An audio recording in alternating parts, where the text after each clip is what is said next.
ঘুম থেকে উঠলে মাগো খোকা বলে ডাকতে তুমি খেতে।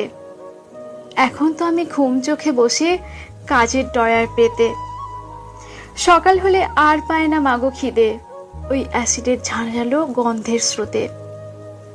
তখন তো ওই স্কুলের ব্যাগ লাগতো ভীষণ ভারী, এখন তো ওই ছোট্ট কাতুরি আর হাতুড়ি তার চাইতেও ভারী। মনে পড়ে স্কুল ছুটিতে ছুটে ফেরা, লুকোচুরি আরো কত খেলা। এখন শুধু কাজের মাঝে চিমটা আর ডয়ারের মারপিট খেলা। মনে পড়ে শীতের দিনে রান্নাঘরে মায়ের পাশে গরম উনানের হাতে সেক নেয়া। মাগো আর ভালো লাগে না, ঝালার সময় দুই চোখেতে দেখছে শুধু ধোঁয়া। মাগো তুমি বলতে খোকা ঘুমিয়ে পড়, দুষ্টুমি করিস না রাতে। কাজের শেষে এখন আর ঘুম হয় না, ছাড় পোকার কামড় খেতে খেতে। তুমি বলতে খেয়ে নে খোকা, হয়েছে অনেক দেরি।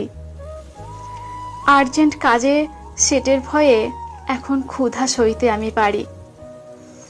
মা তুমি তো পরিবারের সকলের জন্য হাত পুড়িয়ে রান্না করে হাসি মুখ নিয়ে আমার মুখে ভাতটা তুলে দিতে। এখন মাগো খুব কষ্ট হয় কাজের শেষে নিজের হাতে রান্না করে খেতে। মনে পড়ে ভাই বোনেতে খাবার নিয়ে মারপিট করতাম শেষে, তোর বেশি আমার কম। এখন তো খাবার নিয়ে হয়নি মারপিট, কাজের শেষে হিসাব করে মন খারাপ হয়, মজুরিটা পাচ্ছি ভীষণ কম। তুমি তো শিখিয়েছিলে দিবি না কাউকে গালি, সবাই তোমার গুরু। এখন মাগো গালি খেয়ে সকাল হয় আমার শুরু। খেলতে খেলতে তুমি বলতে খোকা আসবে ফিরে, করবি না কো দেরি।